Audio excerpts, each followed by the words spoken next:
정부와 의사협회 합의 이후에도 의료 현장에 돌아가지 않던 전공의들이 내일 아침부터 업무에 복귀하겠다고 밝혔습니다. 어제도 복귀 결정을 내렸다고 하다가 막판에 번복을 냈는데요. 이번에는 정말로 복귀하는 건지 현장을 연결해서 알아보겠습니다. 자, 박윤수 기자. 네, 서울대병원입니다. 자, 전공의들 내일은 정말 복귀하는 겁니까? 네, 현재까지 대한전공의협의회 비대위의 결정은 그렇습니다. 당초 오늘부터 집단 휴진을 유보하기로 했었는데 어제 내부 반발에 부딪혀 하루 미뤄진 건데요.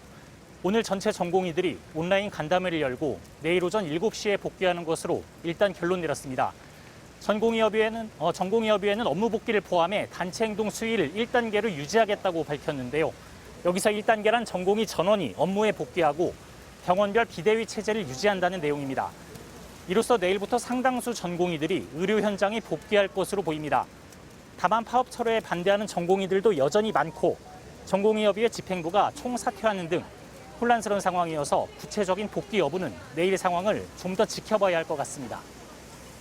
자, 그런데요. 전공의들이 국가고시를 거부한 의대생들을 구제해달라는 조건을 내걸었는데 의대생들이 시험을 거부를 한 거란 말이죠. 이걸 어떻게 구제를 해달라는 거죠? 네, 의대생협의회는 정부와 의사협회의 합의안을 받아들일 수 없다며 내일부터 시작되는 의사 국가고시 실기시험을 전면 거부하겠다는 입장입니다. 시험의 접수 마감 시한은 어제 자정까지였는데요. 전체 대상자 3천여 명 중 14%에 해당하는 446명만 응시 의사를 밝혔습니다. 이대로라면 14%를 제외한 대부분의 의대생들은 올해 시험을 볼 수 없게 됩니다. 정부는 이미 한 차례 시험 접수 일정을 연기해 준 만큼 응시 기회를 다시 부여하는 방안은 고려하지 않는다고 밝혔는데요. 직접 들어보시겠습니다.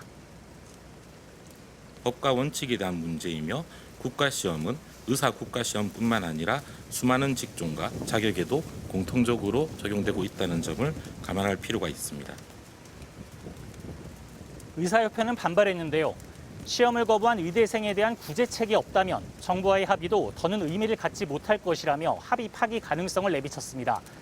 전공의협의회 역시 의대생들이 2주 내에 구제되지 않으면 다시 집단 휴진에 들어갈 수도 있다고 경고했습니다.